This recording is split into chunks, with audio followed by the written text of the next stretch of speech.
I'm Aaron, and I'm your Doom Master tonight for our continuing Hyborian Tales using Modiphius's 2d20 Conan rules. What we're going to do tonight is I'm going to give you a brief recap of what happened 2 weeks ago, in case you haven't seen it. If you haven't seen it, I strongly recommend you go back to YouTube and check it out, because this is only going to give you the very brief overview of all of the insane things that the party did 2 weeks ago. Then afterwards, I'll let the players introduce themselves and their characters and what they're thinking about in that moment. We will be starting immediately following the events of 2 weeks ago. So the momentum and the doom are not resetting, because this is literally starting from that very moment. However, all the players' fortune points have reset, because I am not that evil of a Doom Master. So for a quick recap, 2 weeks ago, the party awakened from restful sleep by the arrival of the promised scholar, a very fat man, apparently drunk, in heavily layered robes with ropes of prayer beads around his neck. And he was making breakfast and singing songs to himself. When the party came downstairs, he tells them that of all the risks of the swamp of the dead and of the pagoda of the death of midnight shining. He does this after casting a spell that allows him to speak with everyone. He also tells Zamir of how to rid himself of the Fang of Set by traveling to see the Crone of Crows, known as the Morrigan, and Wusher Jiang, the Blackheart. The scholar also gave everyone enchanted jade necklaces that will protect the party from the draining effects of the swamp for 2 nights and a following dawn. In addition, he handed over a scroll to Sobek that he said would allow him to counter the ritual that was pulling the merchant's daughter into the 9th court of hell. He let the party know that there were 2 ways to relatively safely traverse the Swamp of the Dead. One was to summon Heibai Wuchang, a pair of spirits or specters or devils, and their bone skiff, and that as long as they were willing to pay the obligations to him, they would guide the party wherever they needed to go.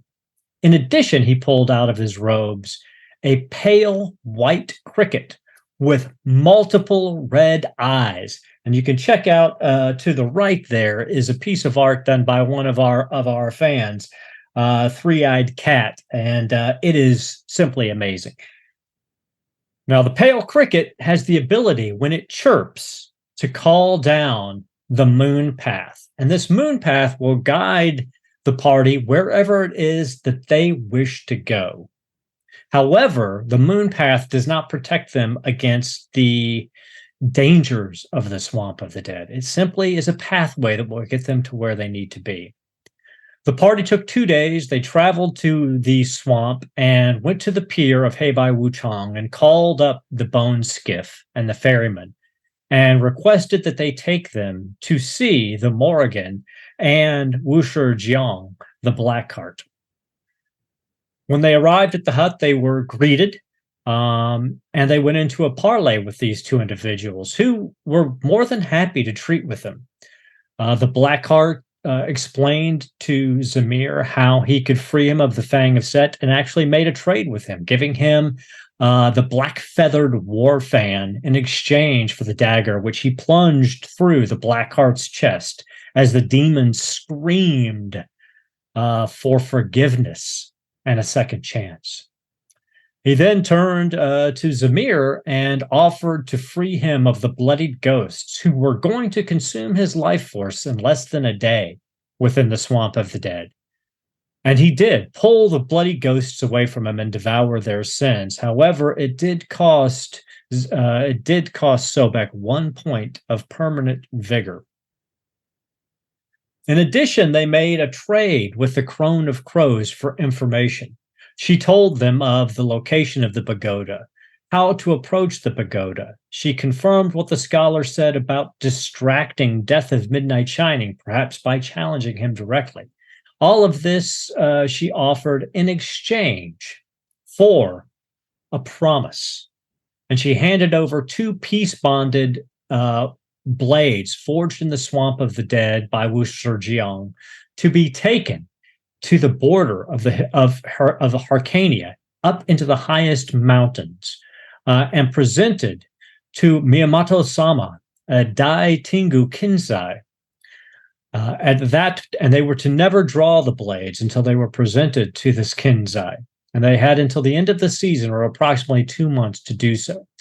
Then, as the party was getting ready to leave, Wu Shijiang, the Black Heart, gave Aurelia a fell black arrow that he said would strike true and kill its target, shattering as it does so.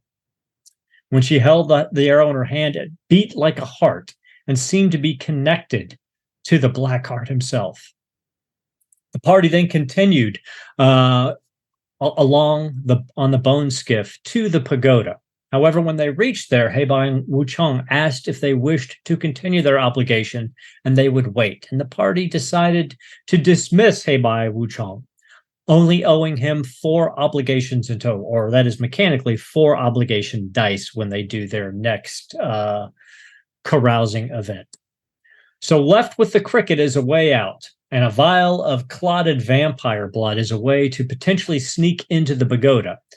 Zamir led Sobek up into the temple's rafters, using the clotted blood to avoid the notice of Death of Midnight Shining in his court, where they began the ritual to free the merchant's daughter. Aurelia and Roya stayed outside of the pagoda and lit a fire to burn the pagoda down as a further distraction, as Sir Jusis Jolden went in and challenged the Death of Midnight Shining to an honor duel to the death. They fought back and forth, moment by moment, each striking great blows. Sir Drusus Jolden was set on fire by the demon-bound Kasuragama that was wielded by the Death of Midnight Shining, but refused to take a moment to even pat the flames out as he continued his battle. Roya let fire to the pagoda, and it began to burn, and as the Death of Midnight Shining grew weaker, and as the pagoda burned, it started to slip into hell. At that point, the court of the Death of Midnight Shining, the Penangalan, began to detach from their bodies, at which point Aurelia, Roya, and Zamir struck like lightning, killing all but one, who fled back into hell. The battle was raging. The pagoda was slipping back into hell. Zamir and Sobek were racing back across the rafters with the now freed merchant princess in their arms, as Aurelia strung the black arrow and shot it, striking Death of Midnight Shining, pulling his soul from his body as it crumbled to ash. And you could see him being sucked back along that line, you assume, into the maw of the Black Heart. The pagoda at that point disappeared back into the ninth court of hell.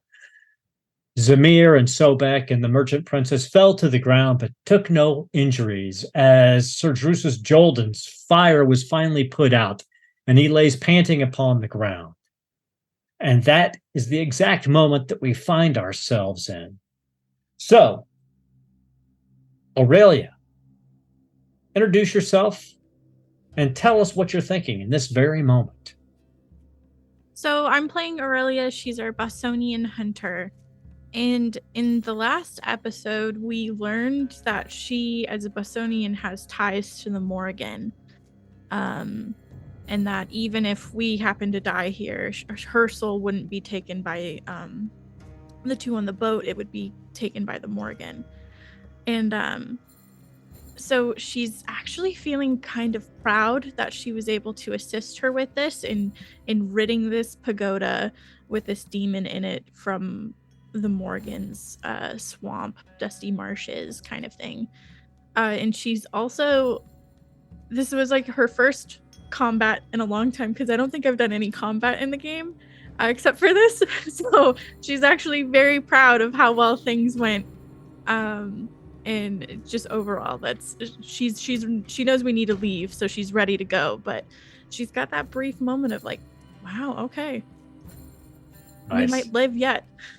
It's possible. Stephen, why don't you tell us about Sobek and what he's thinking? Greetings, mortals. I am Sobek Keeper, priest of Set the Old Serpent. I see what others cannot, and I command forces that would shatter the minds of lesser beings. I am stressed, as anyone would be. However, if I've learned anything, I know that sometimes you just have to wait for the correct moment, and it may take quite a bit of trial and torture to reach that moment, but if you seize it, you will prevail. Excellent. And Jeff, tell us about Zamir. Zamir Azad, Black Hand Assassin of Zamora. He is not one who much cares to work with people, and he has been through fate, chance, destiny. He has been thrust into a group with these others, and there have been times when they have not performed up to his standards. He thinks back to that moment in Zamora when they were in the High Priestess Tanapre's chambers and in the rooftop, and Sobek was somewhere nowhere to be found, and there was, I think, as the pagoda was falling in the head, and he was constantly waiting for Sobek to come through, there was a part of him that was frustrated that he could not do it himself, that he has to rely on another to take care of this, and he wanted to so badly just reach out and grab the young girl and escape. But Sobek came through, actually. And so for the first time in quite some time, since the betrayal of his cousin, Zamir looks around at Sobek being able to complete the ritual.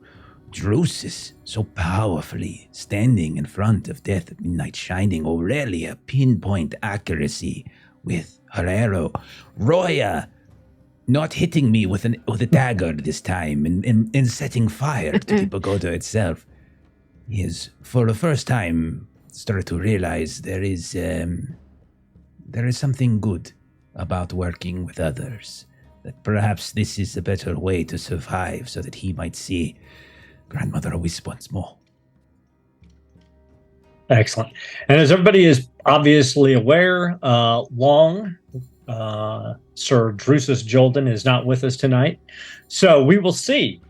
Does that mean that he has the plot armor that Aurelia got? Or is he going to suffer horribly like Sobek did? We'll find out. But, Melissa, tell us about Roya. So Roya is from Quran. She is our druid of sorts, generally healer type, which she was thinking about sort of kind of watching that pagoda kind of being pulled under and pulled down. It reminded her, back when she was kind of in her village, and when she was younger with the shaman regime at the time, and they used to kind of do this kind of swim in the Zaporozhka, and kind of everyone go out and there's sort of kind of a ritual to this kind of swimming. And there was one particular time when they were beset by some crocodiles, and kind of that image of sort of something kind of going under the surface. That's kind of what she is kind of taken back to in that moment. And we find ourselves in the middle of the Swamp of the Dead. One full day of travel. The sun has already set. They're deep into the first night. They have about 32 hours left to exit the swamp before the jade necklaces fail and Heibai Wuchang claims all their souls save Aurelia's. They're tired. They've fought hard. They've traveled hard. And in this place, in this eerie darkness where there is no noise of life, just the sounds of bubbles in the swamp water, of creaking, dead, petrified trees, and of silence, save perhaps the distant wailing of the dead, we find our group.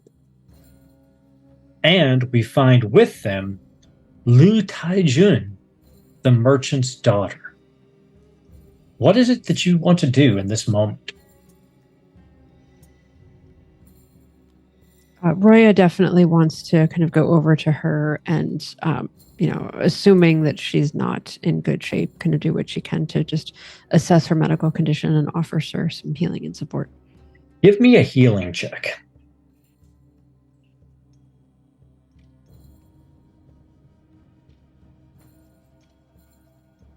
All right.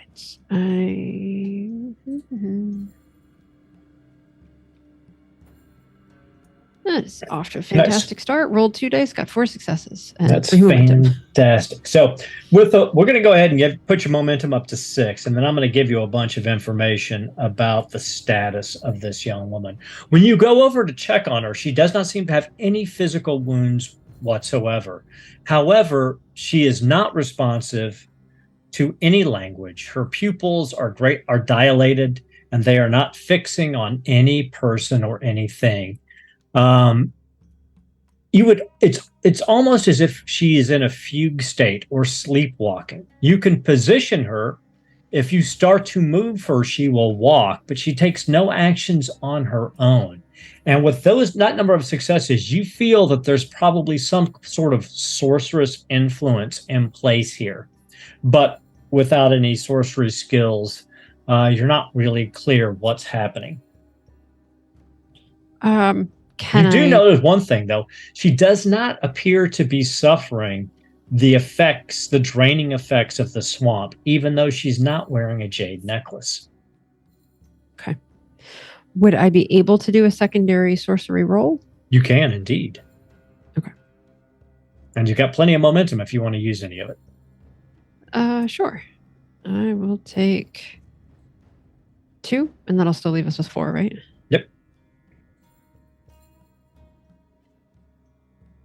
3 successes. Nice. So we'll just pop you back up to full momentum. And then, so describe to us, I mean, we've seen Sobek use sorcery before, and sorceress type skills. What does it look like when Roya, a shaman, does this? So Roya has her kind of walking stick, her staff that she always has with her. And I'm not necessarily sure that other folks have seen this necessarily. But she kind of holds the staff in front of her. And she basically starts to spin it. And so you kind of see this kind of twirling, spinning motion happen. And she just sort of becomes entranced as she's doing that motion. And then kind of once she's in that state, then she sort of leaves the staff aside, and you see her kind of do kind of a secondary kind of examination, kind of visual and whatnot. Excellent. So the staff is spinning. Roya's eyes, they almost look to go cloudy for a moment as her hands start to move over. And what you see and sense is that this young woman, Lu Taijun, it's almost like she's completely enshrouded within prayer scrolls with Kitai language written upon them, but also some sort of infernal script interspaced as well. But as you watch, these scrolls are starting to deteriorate and burn away and slough away from her. And you understand that the ritual that bound her to the ninth court of hell is still on her, but it's disintegrating. And you realize that the moment this ritual fully disintegrates, she will be under the full effects of the Swamp of the Dead and will die within minutes of being exposed to the Swamp of the Dead. You also realize that a talented enough sorcerer or shaman can maintain or manage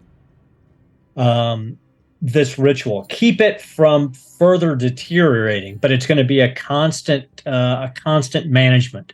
Now, mechanically, what that means is as you move through the swamp every hour, when other checks are being made, whoever chooses to make the sorcery check would have to succeed on a sorcery check to keep the ritual intact.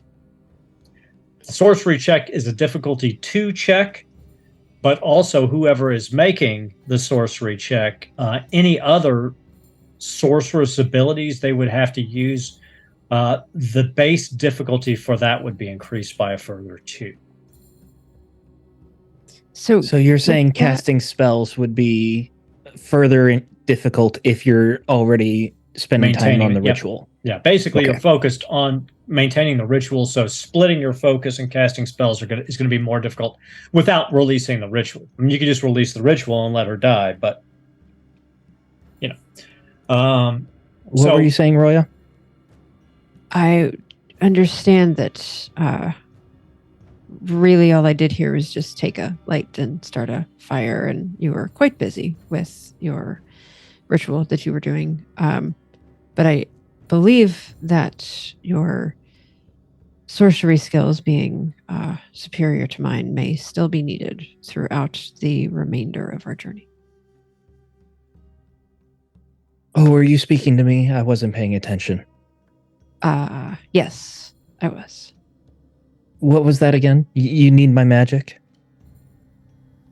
It appears that you want me to say that we need your magic. So can everyone join me in saying in unison to Sobek on 3, we need your magic. 1, 2, 3. We need your magic. She looks as well, I am a little rather preoccupied. Drusus, you like being a hero. Why don't you just give her your necklace? Sobek, I'm tired. I'm burned. And I'm quite aggrieved of the entire situation. But since the only way we're getting paid is as if this woman makes it safely out of the swamp, the only way our reputation is going to be secured is if this woman makes it out of the swamp. If you don't want to help her, I will knock you out and take the necklace off of your neck and give it to her. Decide now. That is quite a threat. You wouldn't be able to reach me before stabbing yourself, but there's no need for quarrels. I will perform the ritual. You don't know if Sir Drusus Jolden looks relieved at your acquiescence or not, because he does look very tired. So, it's the middle of the night, as I said. You're tired. You've estimated that based on the time it took you to journey here on the skiff, which traveled much faster than you can travel on a walking distance, that it will probably take you a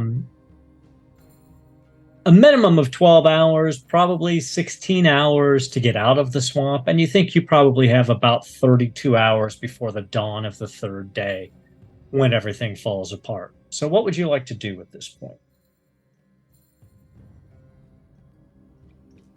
I forgot. Did we decide that we were going to rest, or are we just going to push through? How are you all feeling? The question is, do we rest here? Is it safe to rest here? I mean, as safe as it is anywhere in the swamp to rest. Okay. I mean, there's nothing living. You think this is probably the safest place because there was an infernal gate here. So if there had been any potentially threatening undead, the death of Midnight Shining and his court probably would have dispatched them from the immediate area. Is Drusus ready to travel, Raya? Is he of significant strength to be able to defend if necessary? It might be better if we can take a brief rest before we move on for the rest of our journey. If you think that is best, Sobek, you and Zamir will pick up the actual cage with the cricket in it. This creature seems magical. You are magical. Perhaps it is best if you tend to it. Very wise thinking. And I snatch it out of his hands. Careful, it is very big and fragile. We do not want to disturb it. It is our only route out of here. I feel that I can manage it, Samir. Oh, I agree. I would not have offered it to you if I did not think so. I'm just saying. It is a creature of some power. Agitating it might prove costly to us, but no, you are the expert. I shall defer to you, of course. Do you think I do not know this? I think that an occasional reminder. I don't care what you think. I'll take care of the cricket.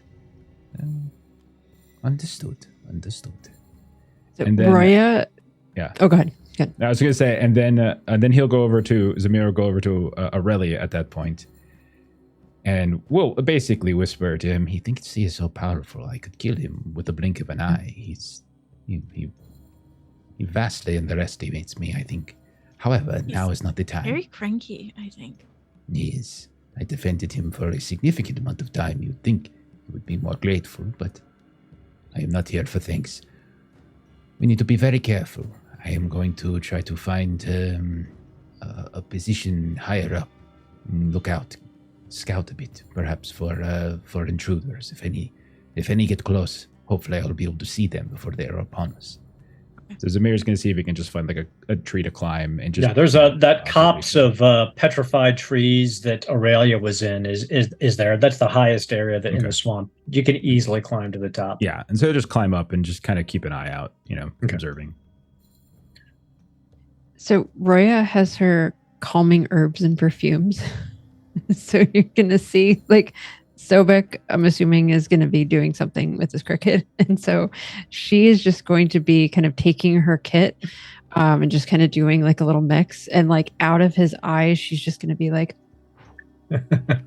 just sort of like blowing stuff in his direction just to see if we can like bring Just the temperature of the room down a little bit.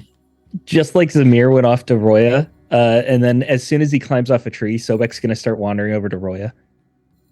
I cannot believe that he sold the Dagger of Set for a worthless fan. I told him that I would take it. Do you How foolish have could he have no- been?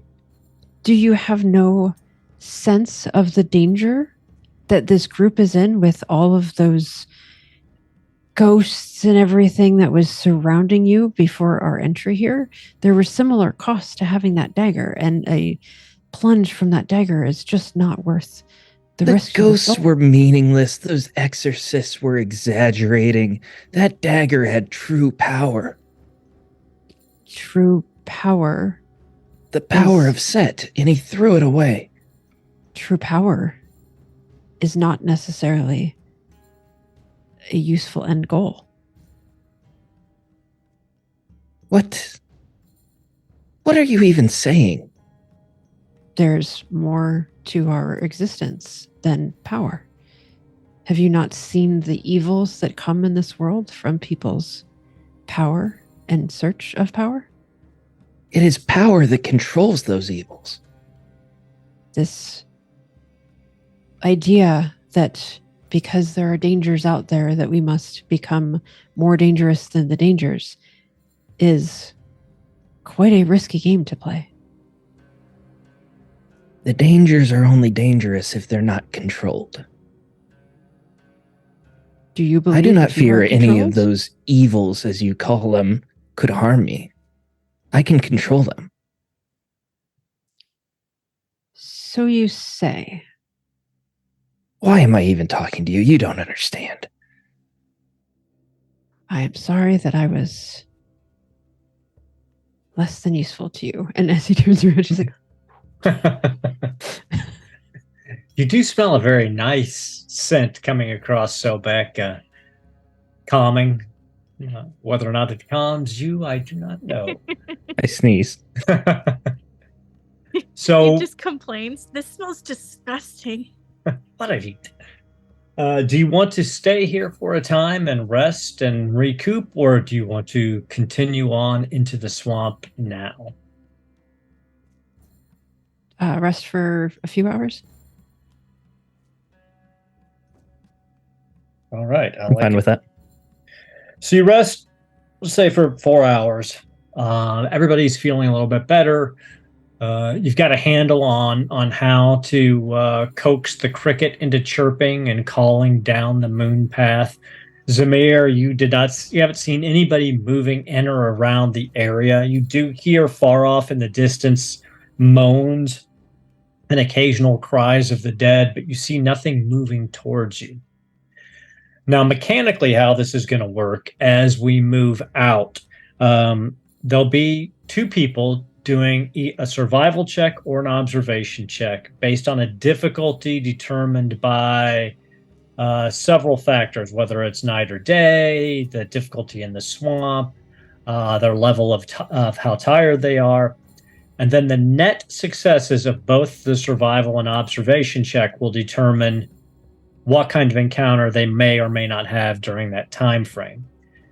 In addition, as we stated, somebody has to every hour do a sorcery check to maintain the ritual on the merchant's daughter so that it does not fully collapse and immediately kill her.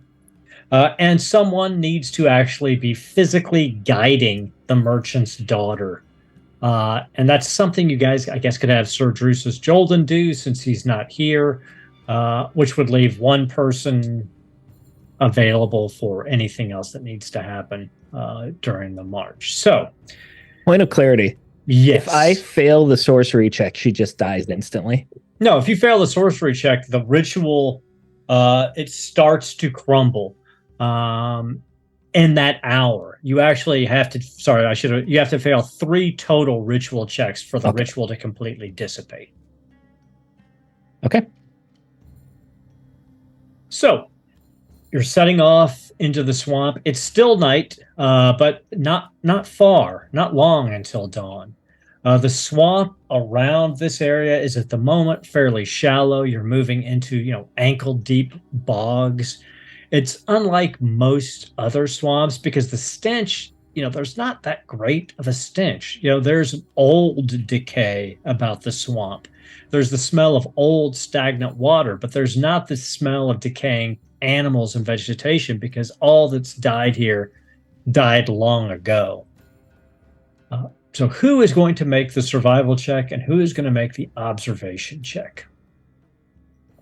Aurelia, you're survival. Yes, and Zamir will do the observation. He'll be okay. At the moment, because it's still dark, the difficulty you need to set for both of those rolls is difficulty 3. Okay. The minimum difficulty in the swamp is difficulty 2. Okay.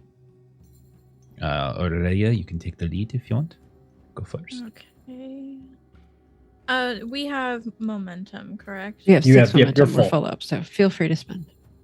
And we have our full complement of fortune points as well. And by the way, as you move into the swamp, the danger of being here increases. And so does my doom by 2 points. Wow. Oh, no. Not a good roll. 2 successes and a complication. I like it. Complication. Okay, let's see how the observation check goes. I am going to You have burn. to win this, Jeff. I'm going to burn one of my fortune points, I think. Okay, good call. Just to make sure we get off to a good roll. And I will also attempt to spend some momentum as well. So here we go.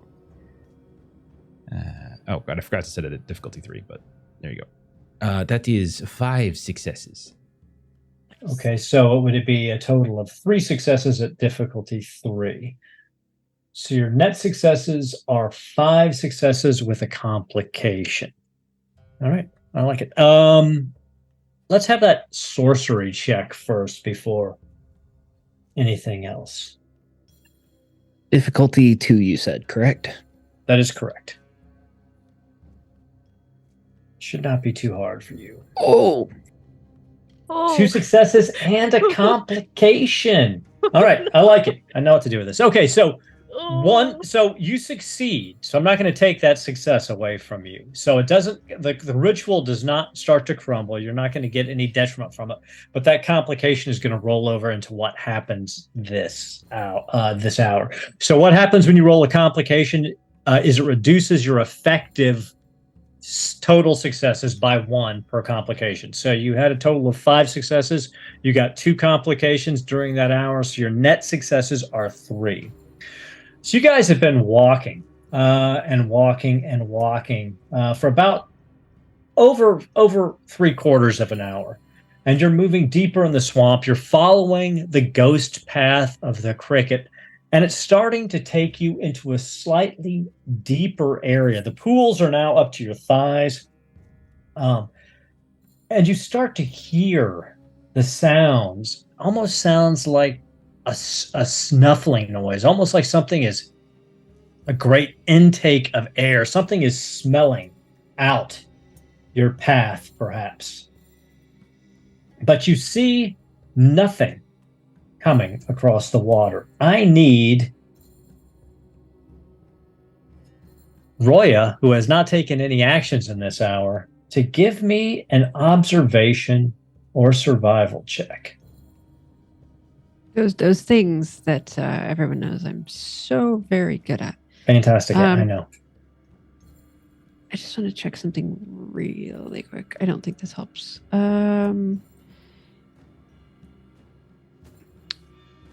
If only I were in my homeland, Homesteader would help. But I am clearly not in my homeland because I am not from the Swamp of the Dead. So that helps me not at all. But I'm still going to do survival because I think I'm good at survival. I like it. As a character. And we have 2 momentum. I'll spend 1 momentum. You can also give me some doom if you feel like.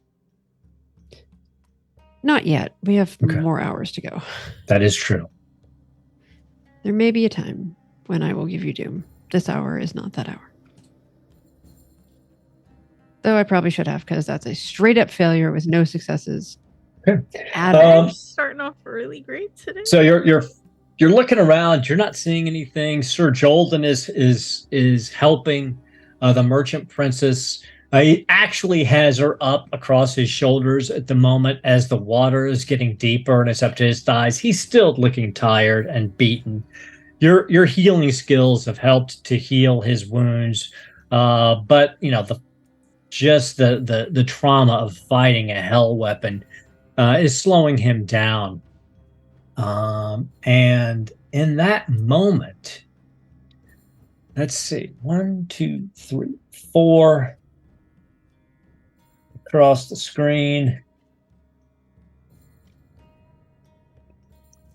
Roya, you feel something surge from under the water around you as claws rip into you, possibly. And what you see coming out of the water was obviously a man at some point, but most of his skin is bloated and sloughing off from around his face. His grin is rictus. His teeth are all points. His eyes are burning red fire, and his claws are a filth-ridden black bone. And around him, 4 other similar creatures erupt as a filth white digs its claws into your guts, looking for that delicious, fresh meal of intestines. You can give me a point of doom. Well, actually, it's a surprise attack, so you just kind of have to take it. Sorry. But I'm not going to spend any of my doom to increase his dice, so we're just going to see how it goes.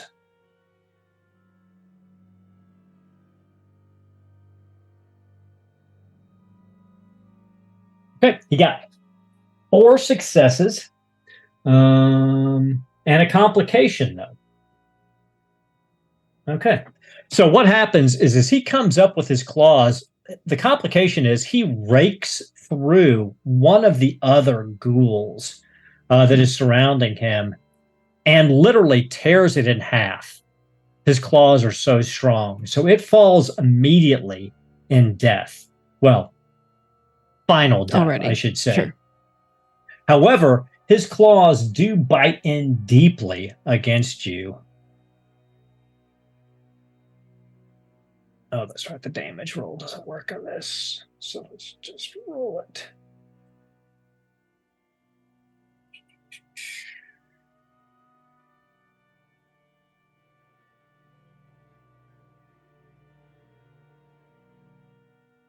There we go. Bonus damage is going to be 3. So I'm just going to add this on afterwards. But okay, so 9 physical damage. Oh my gosh. What's your armor?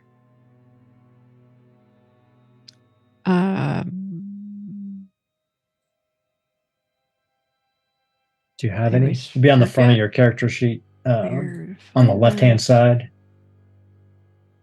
I've got it doesn't seem to total it. I've got Let me see. 2 here. each on legs, 1 each on arms. Yeah, I 1 mean on it's torso. broken down. Yeah, you have 1 or 2 depending on the slot, unless he Okay. hits you in the head.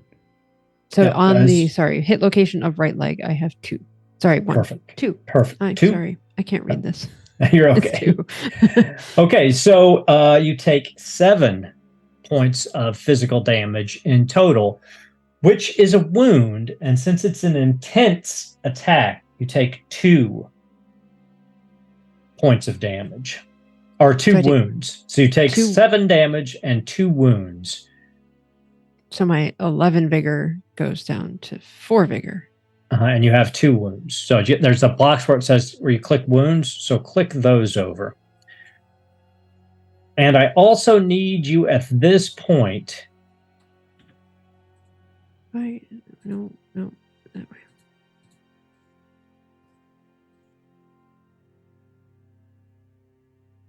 You good? Is it not think working? so. Okay. I need you to make an endurance test.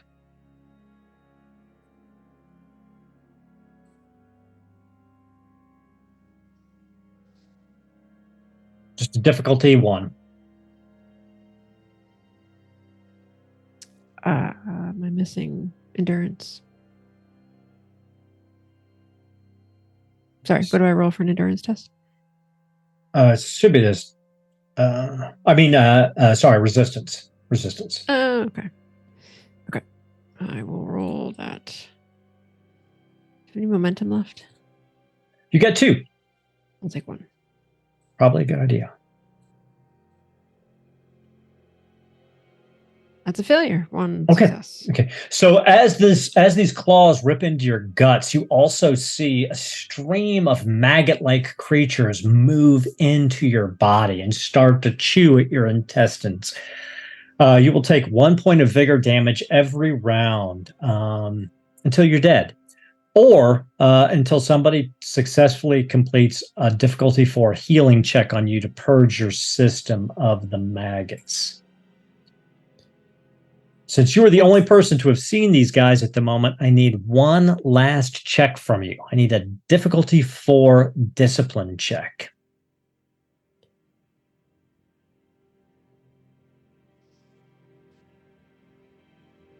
I'm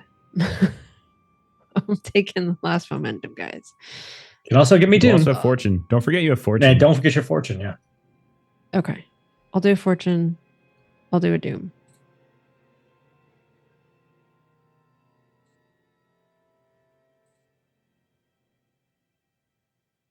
Four successes. Oh, that's so nice. Okay, that's what you needed. So you see this horror coming at you, and you start to feel your guts just turn to liquid. I mean, the absolute terror of this moment washing over you. But you're able, I mean, you're a shaman, you're trained to deal with the spirits and the unusual, and you're able to control yourself so you don't fall victim to their fear.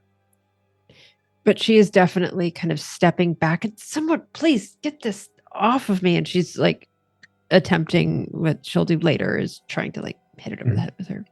And we're going to go into combat at this point. I'm not going to obviously spend any doom to seize the initiative. The surprise attack was horrible enough. You are faced with a filth white and 3 remaining maggot ghouls who are at the moment attempting to pull Roya down so they can rip her to pieces and eat all of her tender insides.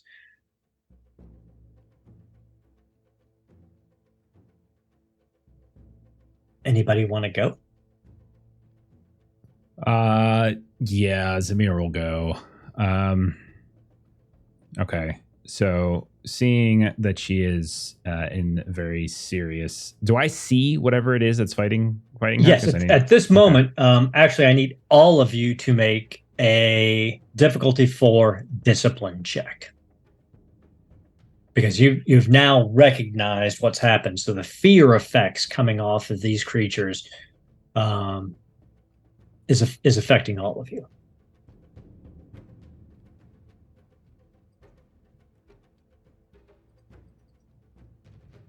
Okay. Yeah, I mean, I'm gonna fail difficulty 4. It's a little high, so I'm just gonna. Then you can take the fail. spend some doom or fortune Nah, I'm just points, gonna or take the fail. okay. It's a little ridiculous. Double 18s. Yes, this is I a didn't set it to 4, but I failed. Yes, this is one of the harder encounters because you guys right out the gate got terrible rolls. So this is why the Swamp of the Dead is the Swamp of the Dead. Okay, for those of you who failed, you fall under the damaging effect of its cry of hunger. It's mental attack. That's how the fear effect works in this game. If you fail a fear effect, you take damage based on the creature's threat attack. So this is mental damage would be resisted by or resisted by any courage that you have.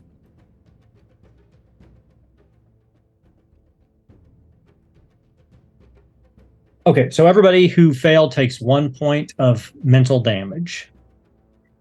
I've got 5 courage, so I should be. You take good nothing. Yep. And if you've got 1 courage, you're fine. And you don't. I mean, that's just a one-time thing. So you don't have to roll against fear again. You either fail or succeed, and it's just a one-time thing. So. All right, so Zamir is going to his main action. He's going to take the exploit action on this creature that's targeting Roya. Then I'll burn a fortune point to take another full action, another main action here, and then I will attack it. Is that 2 momentum legit? Is that actually in there? Yeah, I think so. Okay. So then he will. I'm trying to see what's better because I got this new fan, but I don't know if it's any better necessarily. So I think does it have the unforgiving? Yeah, it does have unforgiving. Okay, so since it has unforgiving, I will. Oh wait, I have too many weapons. No, it doesn't have unforgiving, so I'll just use my a dagger. So I will just try to help her out here a little bit. Are you attacking one of the ghouls or the filth white? I'm attacking whatever it is that actually harmed her. Okay, the filth white. Okay. So. All right, so this means I'm going to be able to use my stealth as always. So. I will say, normally in the Conan rolls, when you attack a mob and then later you attack members of the mob first, but these creatures are mindless, so I am not going to force that scenario on you. You can choose to attack whoever you want. They're all in it for themselves, essentially. Yeah, the sheet is like reset everything for me. 1 sec. Nope. Yeah. Okay. So it's stealth. All right. Then I'll go ahead and I'll purchase 2 momentum for this attack, and then I'll go. That is 4 successes. I'm not sure what the difficulty was. Sorry. Just difficulty 1, so you're fine. All right. So 4 successes. This is so the damage wise. That means we're back up to a total of 3 momentum. With that, if it was difficulty 1, then I'll roll damage. And don't forget, this is going to have. Was it intense? Is it intense? I think it's called. Yeah. When you do the exploit. When you do unforgiving, yeah. When you do exploit for unforgiving, gains the intense and vicious qualities. Yeah. Yeah. All right. I will burn 2 of the momentum for bonus damage. And since you did exploit, it's piercing 2, and you can add +1 damage to each attack for each momentum spent. Yeah, my I don't know if anyone else's sheets are completely like reset, but mine, all my stealth stuff is reset. Oh goodness, sorry. No, it's okay. Jeff, don't forget you can spend audience die for damage. Okay. Yeah, this doesn't have the right amount of damage dice in it and everything. Okay. Sure. I'll spend one of those two. Okay. Sounds good. All right. So let's go. All right. So that is 8 physical damage with vicious with intense. So with 8 physical damage, then I think that should be 10 physical damage with vicious, right? Yep. So yep. 10 physical damage and also has intense.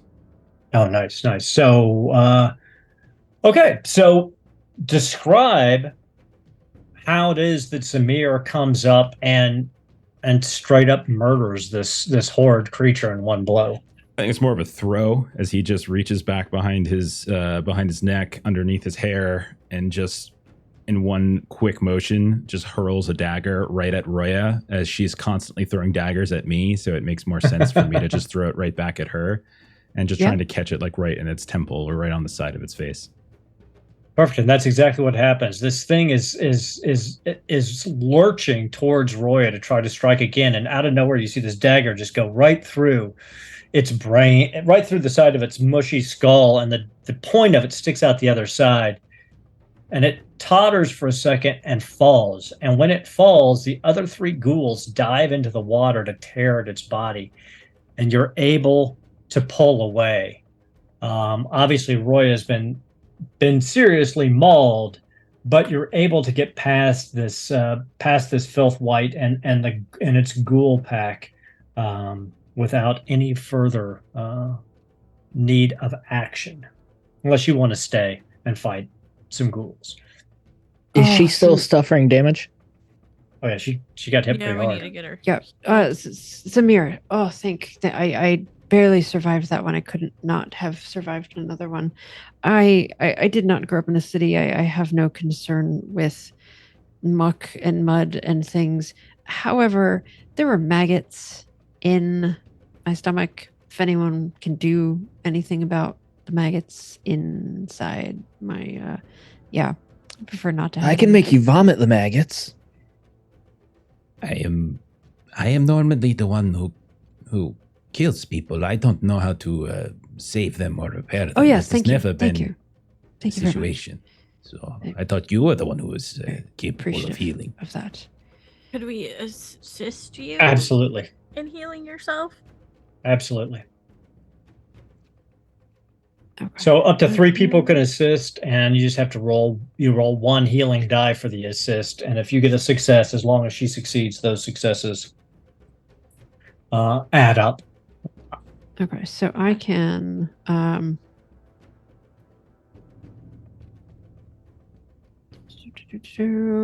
so I've got both a little to ease the pain and bind wounds, which will both help with this. So skills, healing, bonus. And we take the automatic success from Drusus helping? Yes. Absolutely. All right, so I'm rolling 4, and then we'll have the automatic from his assist as well. Aurelia, are you assisting? Oh, yes. Nice. Okay, so you got 4 successes, 5, 6 successes. So you're able to easily deal with the maggots and heal the appropriate. I'll just carry over your healing check to heal the appropriate amount of damage temporarily to your wounds. So, so you're feeling better as you bandage yourself and scoop out these things that were infesting you. On a quick side note, where was it? When it comes to the vigor calculation, if your character sheets are off, it is your character's brawn attribute plus their expertise in resistance skill. Okay. Thank you. Braun. Aurelia's assist is she's talking to you guys about how when she was growing up and she had like goats, they would sometimes get maggots, and she's just kind of digging around in your guts, pulling them out. Like, oh yeah. Thank you. Thank you for that. I am very appreciative of any experience with any creature that helps to get them back on the outside of me again. And you're able to make your way further and deeper into the swamp, following the moon path laid out by the cricket. That first hour in the swamp was horrific, every bit as horrific as you were warned that it might be. So let's hope that the next phase of the journey is a little less horrifying. So why don't we have another survival and observation check and see Okay. how we're doing, and You go hopefully first no this time. complications. You want the sorcery at the same time? Yes, please.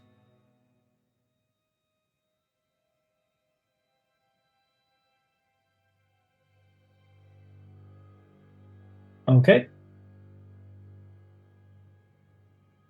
2 successes. That's a success. You're able to keep the ritual from disintegrating any further. And the merchant's daughter stays in this fugue-like state, cocooned by the magic. And you're looking at the moon path, trying to suss out the best way to go. And Aurelia, you easily succeed on your survival check. The sun is coming up now, so you're actually down to a difficulty 2. I apologize. I should have told you that in advance, but you got 3 successes, so actually you get 1 additional point of momentum. So you're up to 3 momentum.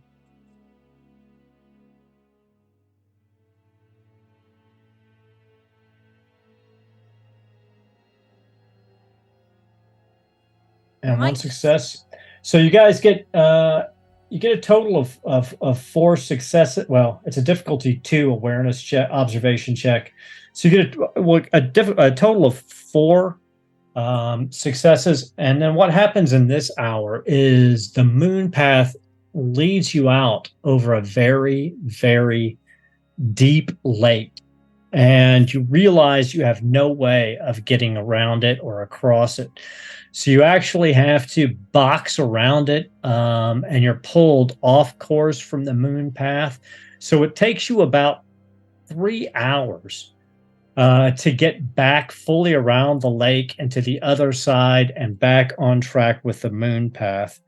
And you've spent about 4 hours walking now and slogging through the swamp. The sun is up, but and it's starting to beat down on you, but through the heavy mists that seem to perpetually cover the swamp, it's not so hot that it's uncomfortable, but you are getting a little bit of that hazy feeling through the fog. What would you like to do? 4 hours in, you're starting to feel a little tired. Sir Drusus is definitely feeling a little fatigued from carrying the merchant princess with him. Do you want to rest, or do you want to push on? Definitely take the hour to rest, I think, so we don't increase difficulty. Okay. Sounds good. Agreed. Is there anything you want to do during this rest?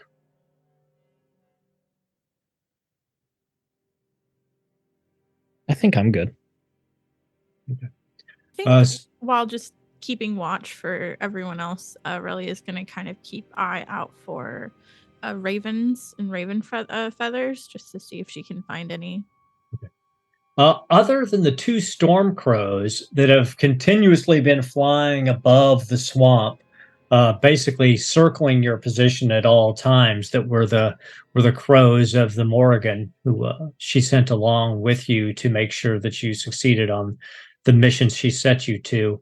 You see no other living creature at all, and you don't really find any evidence of, I mean, you find decayed bones and things like that, but nothing that no feather would have survived in here for long. Okay, gotcha.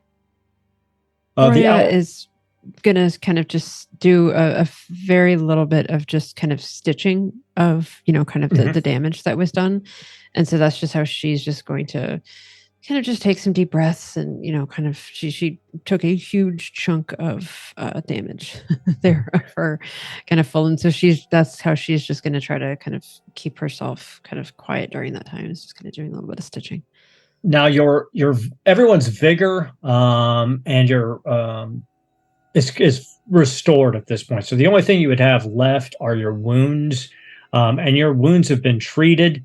So they unless you get wounded again, they're not they won't negatively impact you. So your vigor and your mental stats recover relatively quickly once you're outside of combat. The only thing that lingers is the actual harm and trauma. Okay, so good to know. At the end of the hour, you've rested, you've had some clean water, maybe had a bit of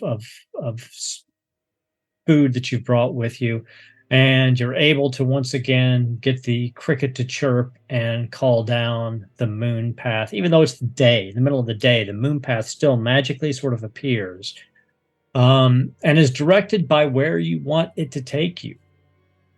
So is there any place you want this moon path to take you other than out of the swamp?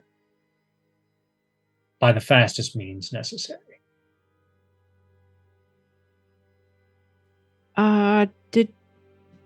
Did we not have somewhere that was like around the edge that we were going to try? That's where it's taking you. I just want to make sure that you don't want to target any different location in here.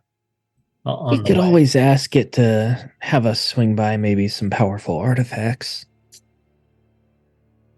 Try. While we're here, there's no sense not poking around. Roya's guts are pouring out of her body. Drusus was nearly killed. He's exhausted. This young girl can't even walk on her own. So we're agreed. Now is the perfect time to go treasure hunting, of course. Well, if you weren't always just throwing away daggers of Set, then perhaps we wouldn't have to. Don't be upset that Set did not choose you to be the bearer of that dagger. For reasons unknown, came into my possession, not yours. Jealousy does not become you, Sobek.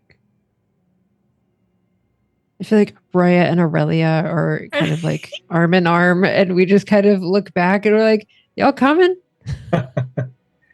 Drusus is with us. And so yes, let me just tell this cricket where we want to go. Yeah, out of the swamp. Yes, that's exactly what I'm telling it. And I'm assuming that is what you're telling it, unless you tell me otherwise. I am, but I don't want them to think that I am. So you're 9 hours into your trek. And you continue on your path. Once again, I need it's daylight now, you're well rested, so it's just difficulty 2, survival, observation, and sorcery checks to maintain your march out of the swamp.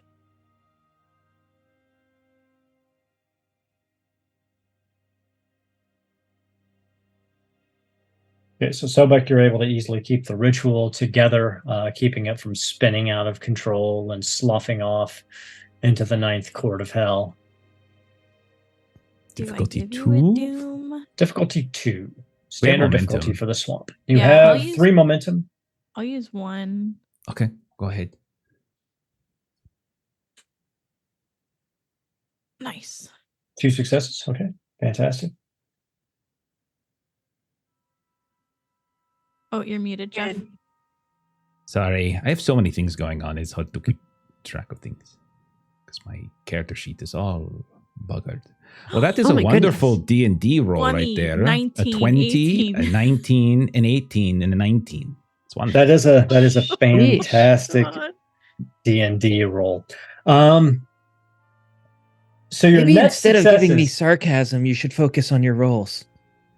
So your net successes are 2 net successes. So what happens is, as you're walking, the ghost path, or the moon path, once again takes you towards a very large lake. You remember this lake. You remember crossing this lake on the bone skiff, and you remember that it was a very large area. You actually think if you're forced to circle around this lake, you may not make it out of the swamp in time. However, the moon path is leading you out on a causeway that is going across. Now, actually, as it starts to approach the causeway, you actually see reflections of the moon path splitting off. They're lighter and fainter, but it looks like they're moving around the lake. But the strongest part of the path is going across this causeway. In other words, there are 3 ways to move through this. You have to choose your poison. But you do think that going around the lake, based on what you remember of it, you may not have enough time to get out of the swamp.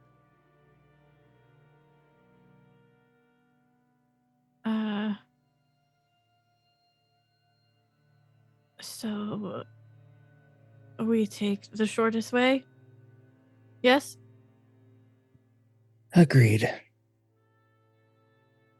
All Stay right. on alert. Be prepared. So you continue along this causeway, and you're walking for almost an hour across this lake. And I mean, that's how large it is along this very narrow causeway. When it comes to an island in the middle, and on this island there appears to be a tomb in the Stygian style, and the moon path leads right up to the sealed off entrance to this tomb, and it appears to disappear into the entrance.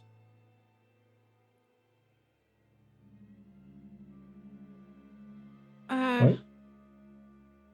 Yes, Aurelia? Weird. It's leading to the tomb?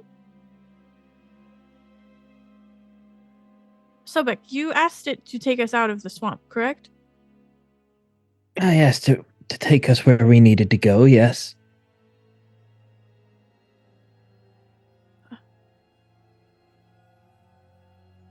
Is it not unusual? It appears as if the dead here move about relatively freely. Is this not interesting that we have a tomb in such a place?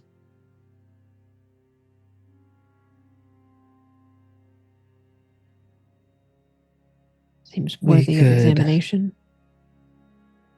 If you insist. Sobek, as you approach the tomb, you actually do see script in an ancient Stygian dialect, and actually an ancient Set dialect.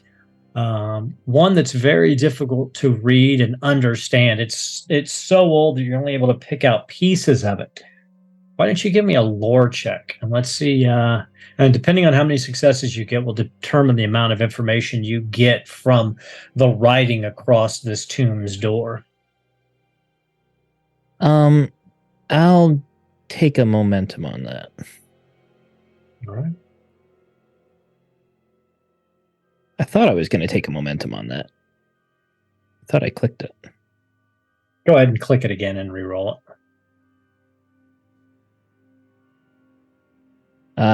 That's all 3 failures. Okay. So you look at it, you know that you should be able to grasp some of this, but under the circumstances you're under right now, trying to maintain this ritual and everything else, it's nothing is clicking. You think you pick out the word for high priestess, you pick out the word for set here and there, and you think perhaps the name of the high priestess is Sathino, but so you can only assume it's her tomb, but you're not able to pick out anything else. And this appears to be a very elaborate detail, perhaps of her life, but beyond the basic information, you're not really able to glean anything else. Well, it's a very highly detailed process. I've been able to translate the whole thing, but all you need to know is that this is the tomb of a high priestess of Set, Sathina.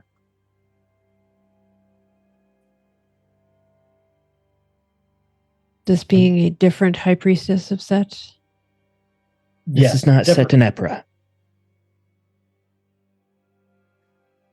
And so you've got this giant stone door in front of you, and then this tomb basically stretches across the island. So other than jumping in the water and going around, swimming around it, the only way appears to be into the tomb. At least that appears to be where the moon path is leading you.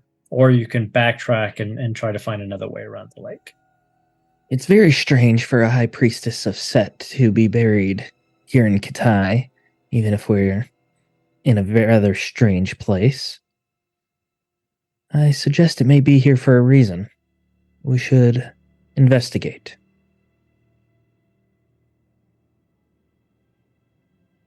To be our only option at this time. Do we have the time for this? Of course we do. It will only take a few moments. I fear that this is our path. That this is the shortcut that we asked for, perhaps.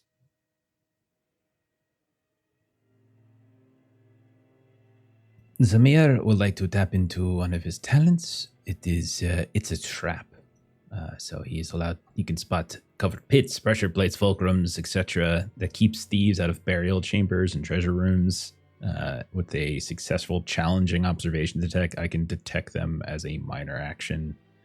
So basically, he wants to look to see if there's any traps or anything like that on this entrance here before we go plunging into it. All right, I'm gonna go spend that momentum.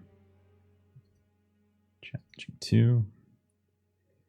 All right, I'm done. 18, 19, gosh. 20. I quit. Your dice tonight. I'm just. all You guys Oh just my go ahead and goodness. Play. I'll 18s, 19s, and 20s. That's So Dungeons and many Dragons high perfection. rolls. You look at Wow. the door. I'll tell you this: you're fairly certain it is trapped, but you're not able to determine what the mechanism for disabling the trap is. It's some sort of ancient design you've never seen before.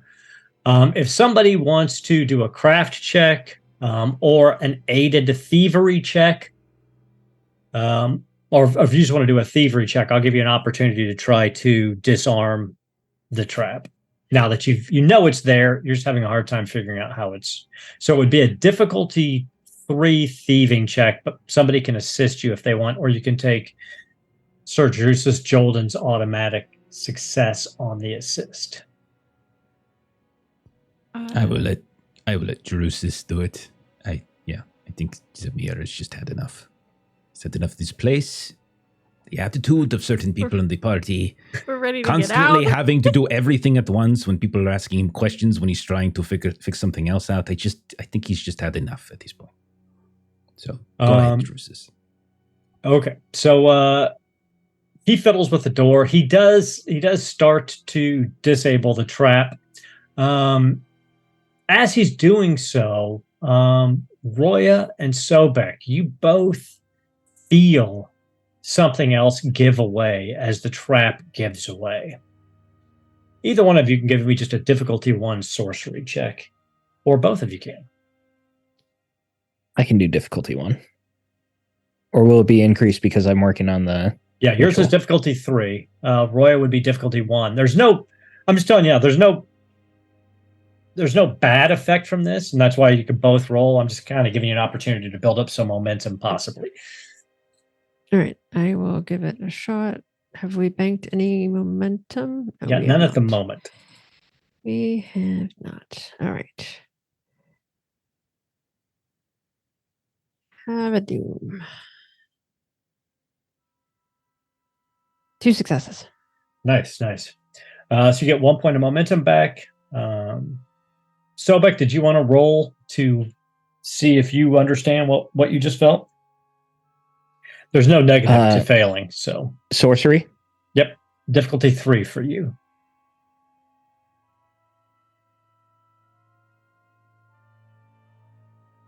Failure. Okay.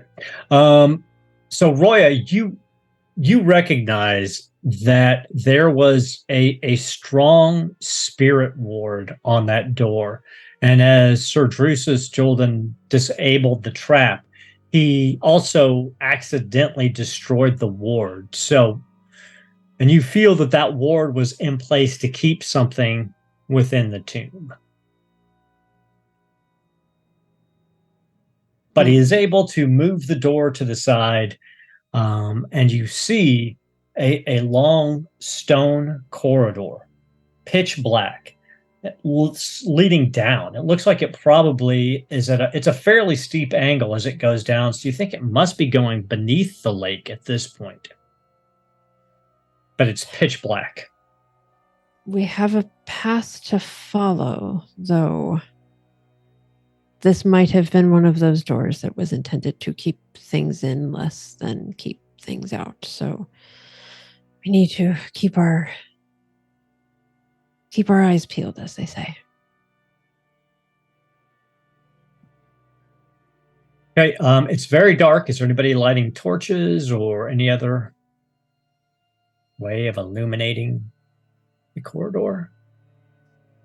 I don't believe I have any torches. Well, I mean, it's kind of standard traveling kit. I'm not going to beat up anybody if you don't have it on your character sheet. You wouldn't be out here without some torches. We're not gonna make realistically. Drew just carry it in case we need to Yeah, fight he's the something. torchbearer now. Yeah. I like it. Okay. So you light up a torch and you guys start down this slope. It's fairly steep, but not so steep that you're going to lose your footing. And as you're going down, you once again you see on the walls on either side this archaic Stygian writing. Sobek, if you want to make another lore check, you might be able to glean a little bit more information. I've been doing so good with these. Yeah. You and Jeff have been knocking the dice rolls out of the park Difficulty tonight. 1, 2? Just difficulty 1. The more successes you get, the more information you'll get. Okay. Nope. Once again, you see the name Sathino, and you're really not gleaning anything else from the information. As you're going down, though, why don't you give me a challenging observation check, Samir? Okay, here we go Can again. I assist? Yes. No. This is something I have to do myself. I don't want I your can assist pity. you, damn it. I'm Oh gonna wait, use that momentum. Oh, God. Please don't get another 20. I mean, I forgot to take my extra we're point playing of the doom wrong for the last game. one. Yeah. We're playing 5e or Pathfinder right now. All right, so there'll be one bonus success then. I'll add it in. Okay. Okay, look at that. All right. Yep, nice. so, Okay. 4 successes total. So you got 3 momentum back, and you see, to you, a very obvious pressure plate on the ground. And you think you see how you can latch it in place with a simple difficulty 1 thievery check. Okay, it's not so simple though these days, but I will give it a go. I'll say, everyone, wait, one moment, do not step here. This is not exactly sure what the consequences, but it is trapped. Actually, with those number of successes, you're fairly certain that it is going to would cause the tunnel to collapse and the lake to fill up the tunnel. Oh God. If you do not want to drown, do not step on this plate. One And moment. Roy is going to take her toe and she's going to kind of point with her toe and be like, this plate, this one right here. Can I assist in the thievery? Yeah, I'm just absolutely. tiptoeing exactly behind Zamir. I get like- it. I get it. You're totally like checking my work. No. You're like the Roy is supervisor who pointing just at it like with her foot. I have one bad day and all of a sudden it's like, I have like Jeff, I 7 have been really supervisors bad as looking well. over my shoulder. You Go ahead, gotta yeah, go get ahead, back roll it. to Grandmother Wisp, okay? We got priorities. This place sucks. Yeah, it's just I get Oh, thanks for the help, Aurelia. It's okay. Ashley. That's okay. God. I'm just going to take a point of He doom. accidentally for that. bumps into Roya, who had her toe over You the know what? plate. This I'm is just going to fate. take a point of doom. I'm just for going that. to step on it. That's it. We're dead. No, that was just an assist roll. That doesn't do anything, right? Or Yeah, It's it not. does. It It counts. Your Got result it. adds to my total. It's fine. Wait. It's fine. I'll be that's fine. not observation. Never I'll mind. be fine. Thievery is my jam. This I'm and trying to stealth. remember It's my no skills, problem. Jeff. My talents. Super. Super easy. This will be super easy. Watch this clutch Will roll. be. You got Look this. at that. Look at that extra 20 I threw in there just for Oh my fun. gosh. Just All for right, fun. but 20. You succeeded. That's all that matters. You succeeded. You got a exactly. point of momentum. I'm just going to take a point of doom for the I'm gonna complication. cry.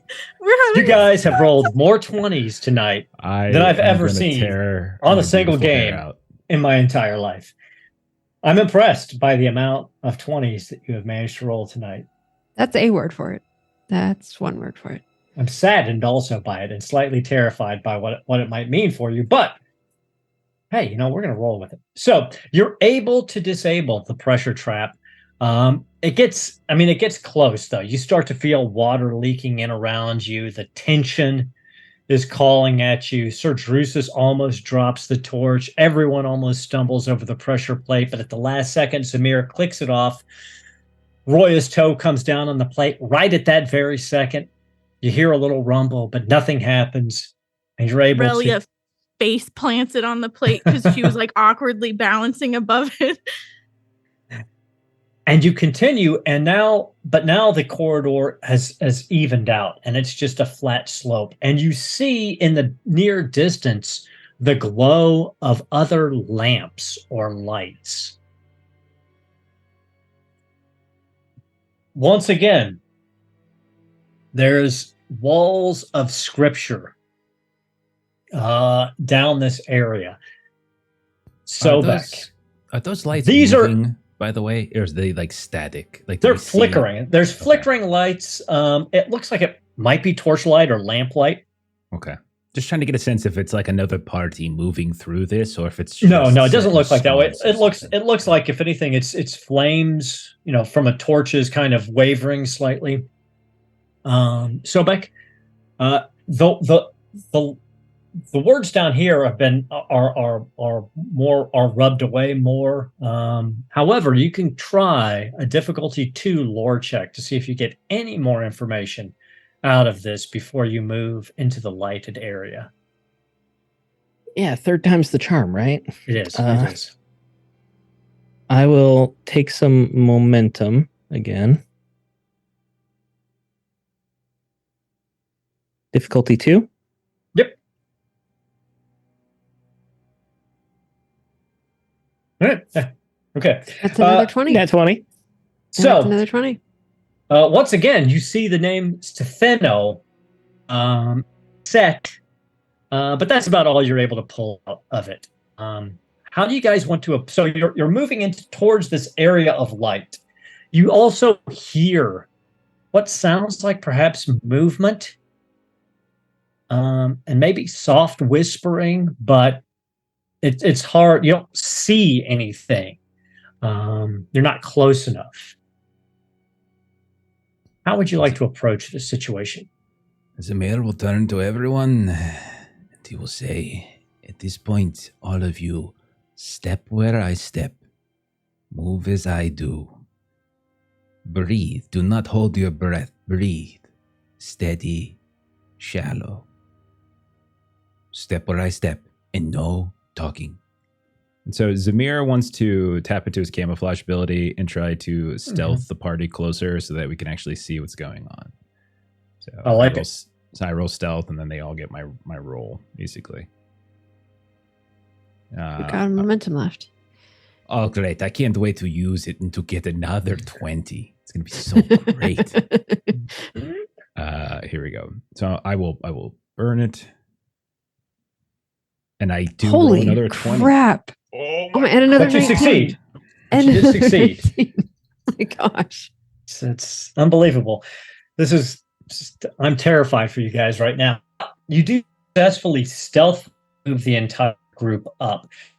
You get to the edge of this corridor, and it opens up a large circular chamber, supported by great pillars. And you see it in because you were able to move up so quietly. You see at the far end of this room a figure in shadows moving somehow, but there's something not right about it. Their back appears to be to you, but there's still something that's not quite right. I need anybody, to make me an observation check. You can get aided by it if you want. If you want to get more information about what you're looking at before you do anything about it. 07 for me. I absolutely should not be the one to roll this. I could attempt it. I got a 13. Go for You it. got this, Aurelia. Take the one from Drusus. Yeah, I'm gonna definitely take the one from Drusus. So if you succeed, you'll get an additional success because of his assistance. And I'm gonna spend the momentum that we have. And the more successes you get, the more information you're going to get. So 4 successes with Drusus. 4 successes. Excellent. So Yay. you're easily able to pierce through the shadowy darkness. And what you realize is that it appears to be the back of a woman. But she would be very tall, almost 8 feet tall, until you realize that the lower half of her body is a serpent. And in one hand, she has a bow. And what you thought was a strange hairdo actually appears to be a nest of living vipers. Her hands seem to end in bronzed claws. And you hear a rattling hiss that you think might be her singing slowly under her breath. Anybody want to give me a lore check? Difficulty 2. To learn a little bit about what you think you're seeing as Aurelia whispers her description to you. I really I'll give it don't a think shot. I should. I'll give it a shot. A 7. Steven and I are done. We're tapping out. Ashley, Melissa, you're in. Let's go. All right. We got This is a momentum? separate roll, so you can take Drusus's Steven. success. He's classically educated, so he might be able to provide you some information. So if you succeed, you'll get a bonus success. The greater the number of successes, the more information you will get. All right. What's the difficulty? Difficulty 2. All right. So add 1 to this, which, oh my gosh, I got a flippin' 20. But Because you got a total of a net of 3 successes. So you succeed. Yes. And it clicks in your brain the name that Sobek has been saying, Sitheno, over and over again. And you remember tales, even from where you were at, of beings cursed by Set for blasphemy, being turned into unliving creatures of absolute horror, and that their gaze is beguiling and mesmerizing, but to look at them is to risk being petrified and turned to stone. You've heard that there were 3 such women cursed, and the name Sethino is one such, Medusa was another, and the third you can't quite recall, but you do know that their claws are vicious. They can feed on the blood of their victims as they grapple them in their coils. They're excellent archers, but their greatest weapon is the sight of their snake-covered heads. You also do know that there has been legends of warriors attempting to face them by blindfolding themselves or looking away and striking out. Now, mechanically, what that would mean is if you attempt to go that route, you're voluntarily taking the blinded condition if you choose to engage with this creature. At the moment, you appear to be safe because she doesn't know you're here and her back is to you. So you could effectively, at a distance, if you attack from a distance, get a surprise off. If you choose to attack her, you can always turn around and go the opposite direction. So Roya will share with everyone. Sobek, it seems you were a little otherwise occupied with this woman and spells. So I did a little bit of reading and remembering.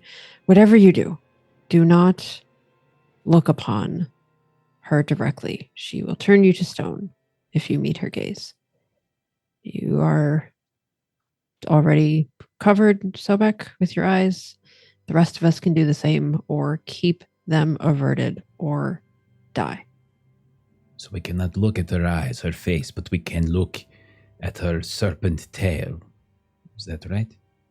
Yes, the tail is not where the danger lies. Other dangers, but not instant death. I see. Or we can continue to be quiet and perhaps try to get around, or we attack her from a distance. Or we turn and go the other way. If we are going to fight, we should fight from the opportunity of ambush. But if you want to try to circumvent, we can. But was there another path to go? This was the path that the moon path that was given to us went this way. We asked for a shortcut, and this is the shortcut we were given. Aurelia, I will say with your successful observation from earlier, you did also see that at the other side of the room, there is what appears to be a shimmering mirror. And you think that's actually what she's looking into, but it doesn't appear to be, it's not her reflection you see. It's a different part of the swamp. Oh.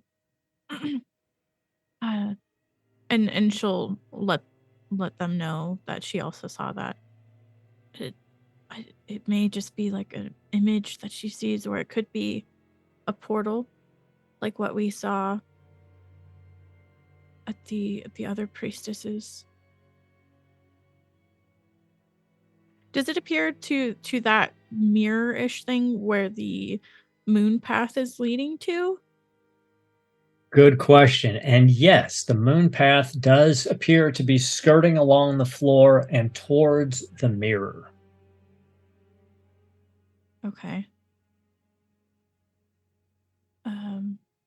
If it is like the other priestesses, then we'll need to bleed out this creature, potentially, since she is a priestess of Set, to be able to use the mirror.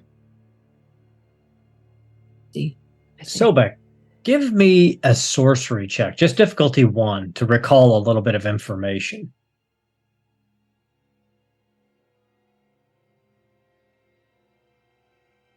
Hey, 2 successes. I'll give you that point of momentum. Now, you're permanently down a point of vigor, but you remember when you drank the clotted vampire blood, you felt a little better. And you were actually thinking that to feed upon the blood of a greater undying creature might heal you. It might have unintended consequences, but it also might heal you. Oh, Roya drank it too. That's or This could be useful. Sobek. Well, I suppose we should kill her then. Agreed?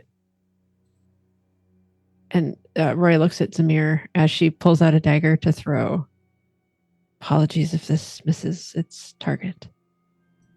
Not that she's going first, but just the Just warning. do not hit me, please. So you guys find yourselves, you're currently at close range. The entire room is basically close range. So you're not, any attack that is within close range, you'll have no issue with, or obviously you can move in to hand range with her if that's what you so wish.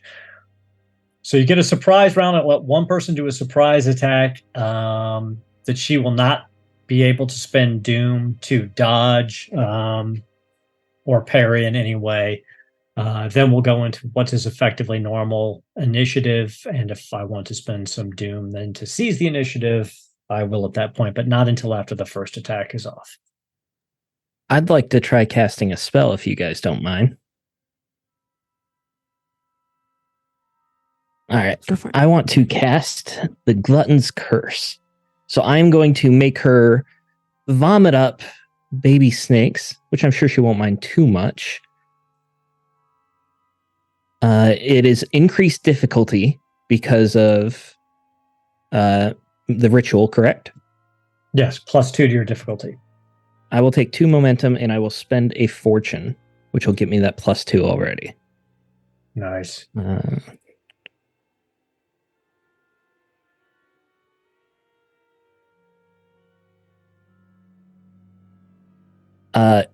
8 successes. Oh my god, nice. So you feel the magic gathering and casting towards her. And you see almost a palpable aura around her body. Slow the spell, almost as if she's resistant to it, but probably not resistant enough to stop that. Let's see. Nope, not even close. So you get a total of 6 net successes. Talk to me about your spell. All right, so she needs to also give me a D3 resistance test, or she will be staggered. Okay. And for each round that it lasts, which 6 successes, it'll be 4 rounds. She's going to take 3 effect dice damage. Nice. I will spend a couple of points of doom here to keep taking it off the wrong place to give her a couple of extra dice.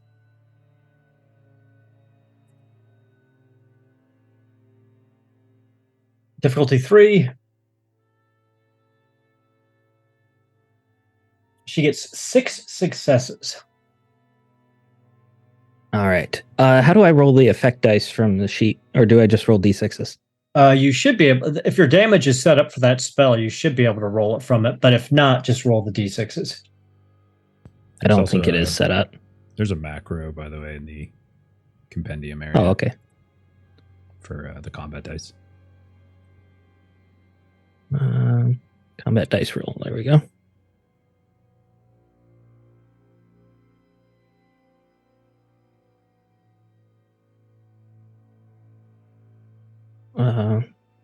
Should be going.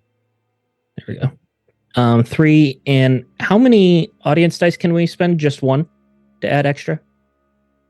I think it was up to 3. Same number you can spend of momentum to increase your damage. Do we How many have would you 3? like? Yes, we do. I'd like to spend them all. Max it out.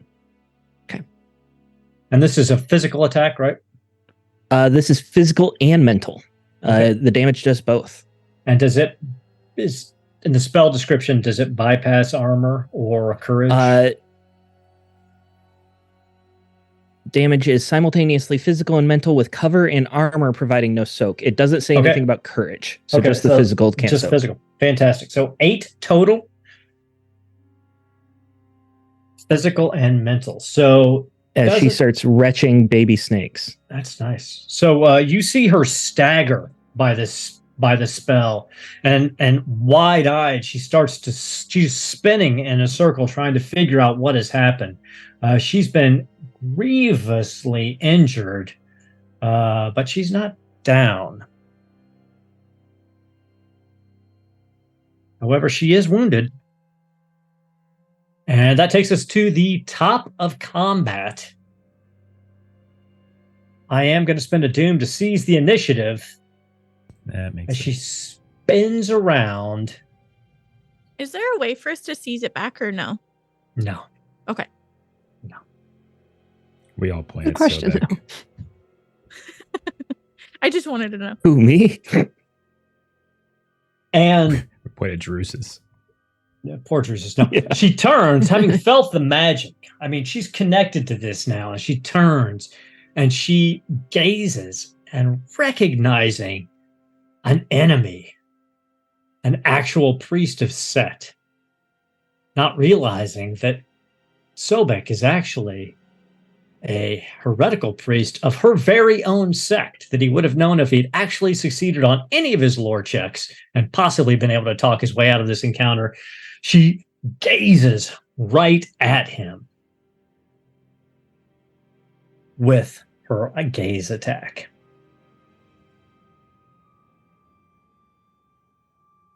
And Is this where I had to not be looking? Yeah. This is the one. And I'm going to spend a couple doom because her difficulty is increased because she's wounded to try to hit you with this attack.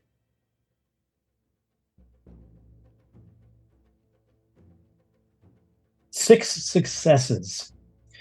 Not bad. Okay, so you see these glowing eyes and all these vipers at once. They just drill down into you, and you feel this tearing, and you feel your joints start to stiffen. But we have to roll and see what kind of damage we're going to get out of this first before we determine. 6 successes. So bonus damage on top of this would be +4.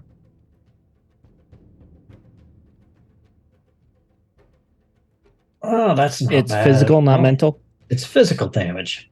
So you take 9 points of physical damage, bypassing your armor. There's no armor soak.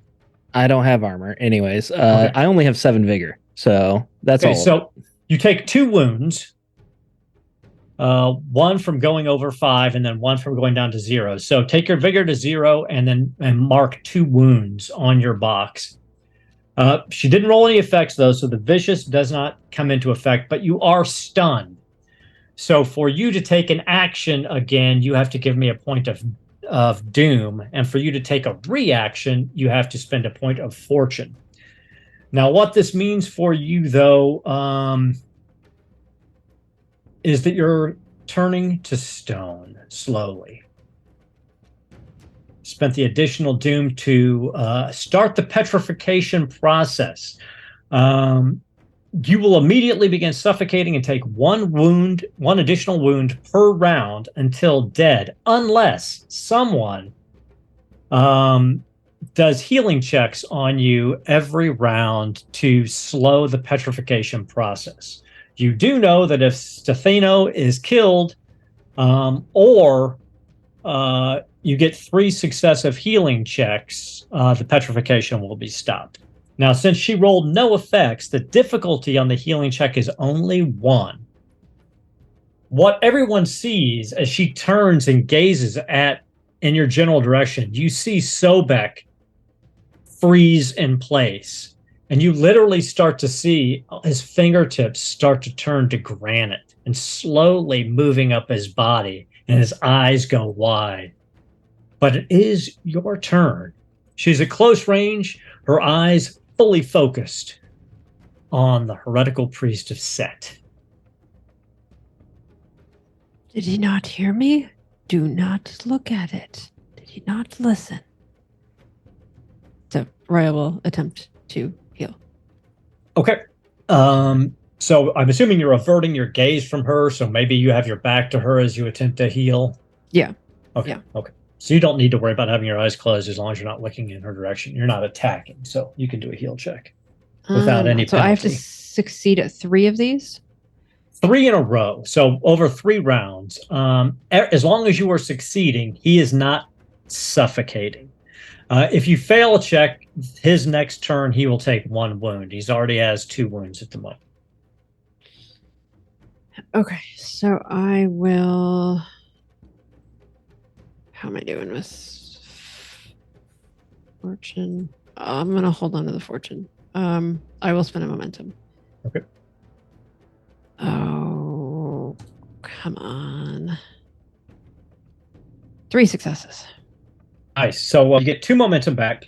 And describe how this looks. I mean, it's not just medicine. This is pure shamanism, countering her malefic sorceress abilities. So describe what it looks like as you are fighting against this petrification process. So Roya is going to kind of reach into her bag, and she's got a scale. So she was kind of thinking earlier kind of about this croc that had kind of been in the water and, kind of pulling kind of individuals under the water.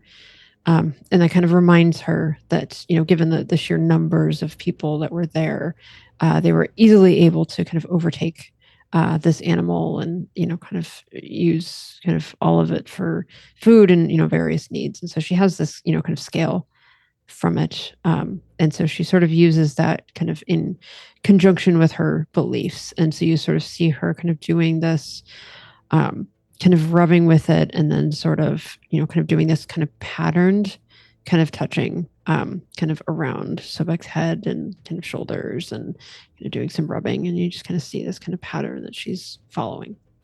Nice. And you see the granite slow. It's still progressing, but it's slowing. And you hear the hiss of rage from behind you as you are taking prey away from Setheno. What would the rest of you like to do? Go ahead, And Aurelia. Sobek, you can act in this round. You just have to give me a point of doom to act. Can I shoot at her, but like look at her tail, and then just kind of like aim up? Yeah, so effectively, it's going to increase the difficulty of the shot. It becomes a difficulty 3. Okay. So you're basically averting your gaze and trying to aim by feel. So that's the effect of the blind condition. You guys don't actually take the mental damage from being blinded, just the difficulty increase. Okay.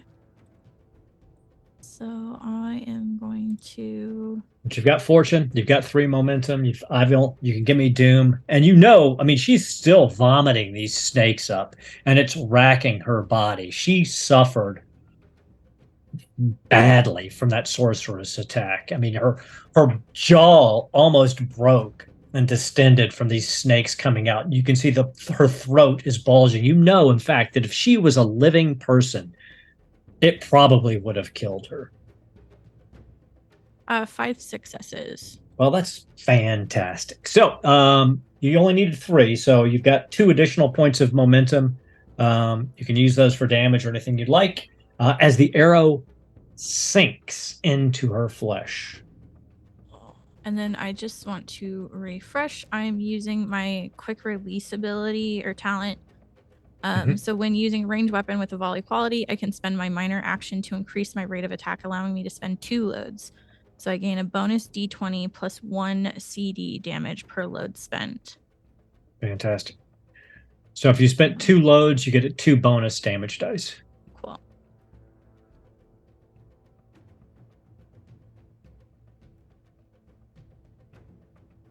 So 2 for that. Mel, can I have a 2 audience? Do we have enough for that? Yes, we have plenty. Cool. 12 damage. Holy Hannah. Wow. And then I would like to use, if I can. And you easily bypassed all of her armor, so that's nice. Yeah, can I use my accurate skill to re-roll a number of damage? You absolutely re-roll the can. 4. I just have to accept it. And just roll d6s. So are you just going to re-roll the blank die, or? You should be able to click on the blank die, yeah. Ashley. Okay. On the actual screen, I'll let you do it. Yeah. Got it. And just click on it and then it should pop something up, or? Yeah, you should be able to hit re-roll. Oh, yeah, and there right should be a click re-roll re-roll. button. There you go. Nice. 13. So you did a total of 13 points of damage. You bypassed her armor with a piercing quality. Good God Almighty. Okay. So she staggers as this arrow strikes her right in the breastbone, and you hear her sternum crack and her ribs fracture as you cave in her chest. 13, 0, so 3 more words. She is wavering now. I mean, almost on her deathbed. She slopes over. She puts one arm down. She drops her bow. She's somehow still animate, but you can't understand how, as this black, thick ichor just starts pouring out of her chest and out of her throat along with these snakes. Her hissing has gone down to the most quiet of whisper. Who would like to act? Did any of the lore tests give us any idea of any ways to kill this creature other than the gaze? How is she still living? So I think Zamir will be looking for direction. Yeah, you think that she's just relatively tough. And now in game terms, she's like a player character. She has a 5 wound threshold, so she's down to 0 vigor at the moment, a little behind the screen, and she's taken 4 wounds. So if she takes 1 more wound, she's out of the game. Okay. Zamir will throw a dagger. He will pull it out. He will also. I'm going to burn 3 momentum to tap into my make my own luck ability. Actually, no. I'm going to just use my last fortune point for that. I can save that for later if needed. To get a fortune point. So it's difficulty 3 to hit her at the moment. Okay. If I'm averting my eyes. Yes, right? if you're averting your eyes. Okay. I am going to be bold and not avert my eyes. No. Okay. Very, No. very close and. I'm just kidding. So, like, If we kill her, it goes away. right. Well, we don't know that. Hopefully, we don't. I mean, They Those don't little know. Death ray eye. I look at you one final time. All right. So yeah, I'm gonna do my fortune point to throw a dagger. So that's the first thing. Or excuse me, to take the exploit action. Mhm. So I'm getting like an extra action basically. right. With my last fortune point. Then I'm going to use my normal action to attack. I am going to, at that point, tap into my make your own luck ability, which allows me to essentially spend 3 momentum to get the benefits of a fortune point, which means I will have an automatic success on this, is sort of where I'm at. And I will spend 1 last bit of momentum as well. So, let me put that up. Momentum. Oh, wait, sorry. Gotta put that back up. So I just use all of that. And it's a difficulty 3, right? Difficulty 3, yes. Well, here it goes. I have 2 already. So let's see. That is 5 successes. There we go. All right. So I will go ahead and convert those into damage dice. I think. So this is going to have intense and vicious as well.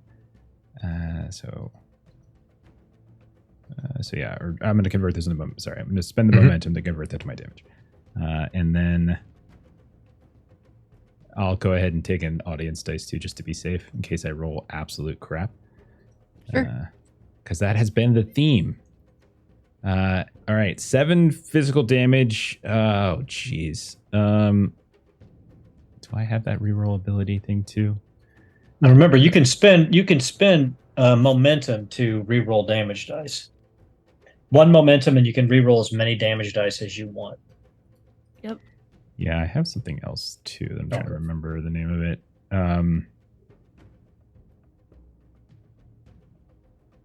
So I have an ability that lets me effectively like Turn everything to effects. Turn everything to effects. I'm just trying to see if I have to do that afterwards.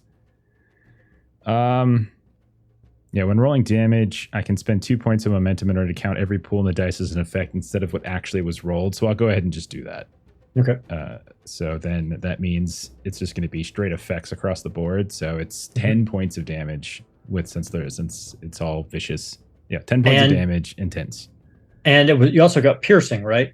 On that, since you did the setup exploit action first. I don't think exploit gives piercing. I think it gives. Yeah, piercing 2 quality. It does give piercing. Okay, yeah. So yeah. Okay, so you bypass her armor. The blade strikes true. Tell me what this looks like when you kill Sifino, the undead Gorgon. So she is leaning over. She's still kind of vomiting, recovering from Aurelia's dagger. I will once more, kind of just with a flourish, produce it from behind my hair. And I will look at all the rest of them and I'll be like, fortune has not been with me this day, but perhaps now. And he will throw, and he's basically aiming essentially for the top of her head since she's leaning down and trying to bury the dagger like right into the hardest part of her head. And like through the various vipers and things as well. That's exactly what happens. The dagger comes in, actually strikes one of the vipers and pins it to her skull as the blade drives deep. She lurches up, fully extent for a second, and then you just see the snakes turn to stone. and she falls over, and the lower half of her body is whipping around and her arms are scratching, but it's clear that there's no guiding force behind it. This is muscle memory. This is the beast within her trying to survive, although she is dead.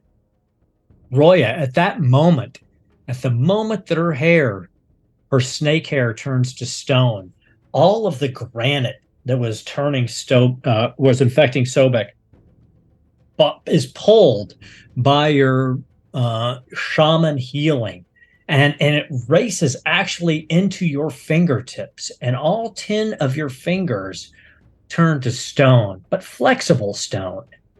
And you feel a burning in your right palm. And as you look down, you see a skull-like scar framed with wriggling snakes. You instinctively know that if anyone was to gaze at the palm of your hand, they would likely be stunned by the sight of it. So you might want to cover that hand with a glove going forward. I'll write this up on your character sheet later, but effectively, if you choose to parry an attack with your stone hands, they now have the parry ability. If you successfully parry, the individual you successfully parried takes the stunned condition for the number of successes you got on your parry check. So Roya sort of goes from the relief of seeing that Sobek is feeling better and thinks that her healing was successful in that, to horror at her fingers suddenly kind of changing to stone. And then you just sort of see her look, kind of turn her head a little bit, and you just see sort of like a wry grin as she looks at it. She kind of like folds her hands over and just kind of like looks around a little bit. And it's like, Zamir, it does appear that our luck has changed some. Until we see the coast or the edge of the swamp, I shall not presume as much. We still have a long way to travel, I fear. This is quite true. But I have a good feeling. And as she kind of rips something kind of off kind of one of her robes and kind of wraps her hand a bit, she'll turn to Sobek. You are better. I am fine. Still My wounded. spell was but- lethal. She would have been dead in moments. And you see the black Icarus blood pumping out of her body still, but slowing as her body slowly stops moving. What would you like to do? I will go up and scoop up the blood and with both my palms and just start drinking. So you see Sobek drop to his knees and take great gulps of this black ichor. It's staining his face and his hands. Sobek, as it courses down through you feel an ache in your heart, almost as if it's trying to stop, but then it continues to beat, continues to beat, continues to beat. And you feel a new hunger at the back of your throat, clawing at you. But your wounds are healed, and your vigor is restored to its normal total. However, deep down in the recesses of your mind, you now know that the only way you can ever truly be healed of wounds moving forward is by drinking living blood. You have the blood drinker requirement now. And I'll write that up on your character sheet too. You don't have to share that with anybody, but you understand now that the only way you're going to get sustenance, true healing, is from the blood of others. I get wounded a lot, so I'm sure that'll come up. It may come up. It may come up. just But at the comes in one moment, day you and all just see, you bites guys, one of us. as Sobek stands up and he's dripping with this black ichor, he's standing straighter and looking stronger. And the wounds that he was suffering from seem to fall away from him. As you're standing over her body, though, you also see next to that mirror is a statue of a man in ancient armor with a great horsehair helm floating above it. And laid across his forearms as if they were out in prayer is a harpe, a classic sickle sword that does not appear to have been touched by time at all. If anything, as you all approach it, you would say, and Sir Drusus Jordan looks at it, goes, that is a blade of Atlantis. Do we give it to Drusus? All right. What would you do? You're standing in front of the mirror now. There's nothing really else in this room. Her body is as the blood stopped flowing, her body itself started to petrify, first turning to stone and then crumbling to soil as you stand there above it. Did she have a bow? Is it worth grabbing or no? The bow also was destroyed Okay. when she fell. Aurelia will just take some of the soil that she turns into and she'll Mhm. pocket it, and she just kind of will momentarily wish her rest now that she's off this mortal realm. And then have us inspect this mirror and see what we need to do with it. You can give me anybody can give me a sorcery check on it, or an observation check, or a lore check. I can do sorcery. I'll try observation. I'll contribute to the party by not doing anything. So, Sobek and Aurelia, you're looking at this mirror, and you realize it is very simply a portal, and it was probably placed here to torture Sathino because only the living may pass through the mirror. The unliving, the undying, or the undead cannot. All right, then I think we should all go through this mirror. We push Drusus through first. Okay. And he walks through the mirror, and he pops out on and you see him move through the mirror, and then he's in the swamp on the other side. And he turns to look back, and you see he looks terrified for a moment and confused because he obviously is looking at the swamp and not seeing you in this cave. So based on the expression on his face, you would assume that this is a one-way portal. So once you go through it, you're not coming back. Aurelia Is there- next? Is there anything else in this room worth looking at before we leave? I mean, there's the script all around the walls and in that ancient language that so far you've been completely unable to decipher. But other than that, and the pillars have some interesting pieces of art on it, but there's nothing of value, nothing portable in here. Sobek didn't get his coffee today. That's all it is. That And he'll go spell through the portal. That spell hit pretty hard.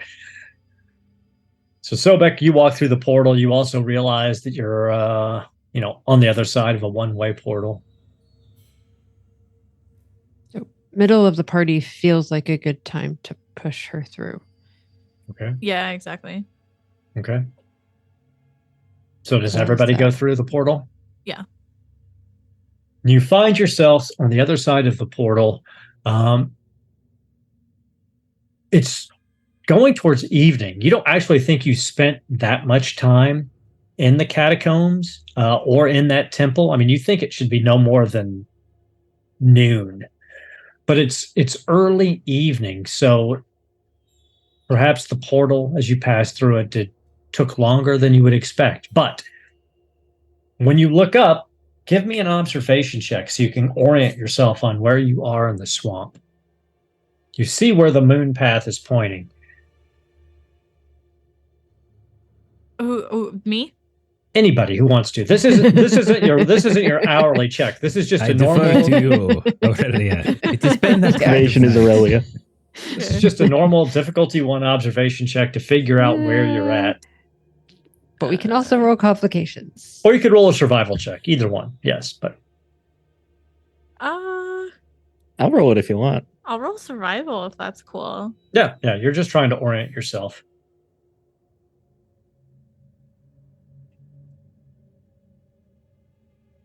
Four successes. All Thing of right, beauty. Ashley, 1 and 2 in your rolls. So you're looking around and you realize that you recognize where you're at.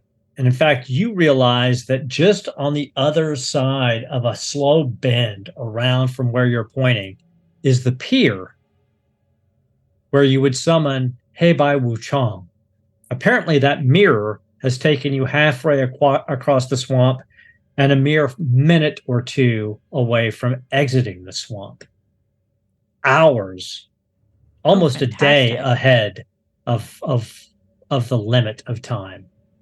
So although you've suffered greatly and fought your way through some true horrors of the swamp, by dealing with Sathino, the undying undead Gorgon, you were able to cut so much time off that as you walk out of the swamp and up onto the dock, the glowing cricket disappears into moonlight itself, leaving you with an empty cage. And at that moment, as the merchant's daughter puts her feet on the dock, she awakens. That's where we're going to stop for tonight. You guys survived the Swamp of the Dead, although you were trying to kill yourselves with complications for the first half of the night. Oh my gosh. Well Dear God, done. you took it so easy on us. Oh my God, we had 50 complications. It felt like It was So rough. It was rough. many. But and you guys did 20s? with a couple of your hourly rolls, you did actually manage to almost immediately find the 2 most difficult encounters that I had in the swamp. The filth Of white course we did. coming from underwater and Sathino, the undead Gorgon, were the 2 most difficult encounters. Now, the one, obviously, Sathino was the easiest way to get out of the swamp, but also the easiest way to get killed. If you had not caught her unaware, sneaking up was key to surviving that. So, and that and you guys- clutch 1 success roll on like 5 dice. Hey, Right? you got With, all like, of us. You know, all that I matters. couldn't roll to For save my life camouflage. today. All that my matters. God. You guys all made the rolls when it really mattered. When you needed to take Sathino out, you made the rolls. I mean, and Roya keeping Sobek from petrifying and suffocating in his own stony carapace. But that's good times. So that I feel he like this now is the has adventures to- of Sobek nearly Right? dying. and him now having to only heal through drinking the blood of the living. Like Blood this of the is living, an yeah. interesting person to travel with. You know, the sorcery in Conan is always a little evil, and I like the fact that we're leaning into that. So, And Stephen will. Oh, but he's gonna bite one of us one night while we're sleeping. I know oh, it. for sure, I Okay, would almost- never.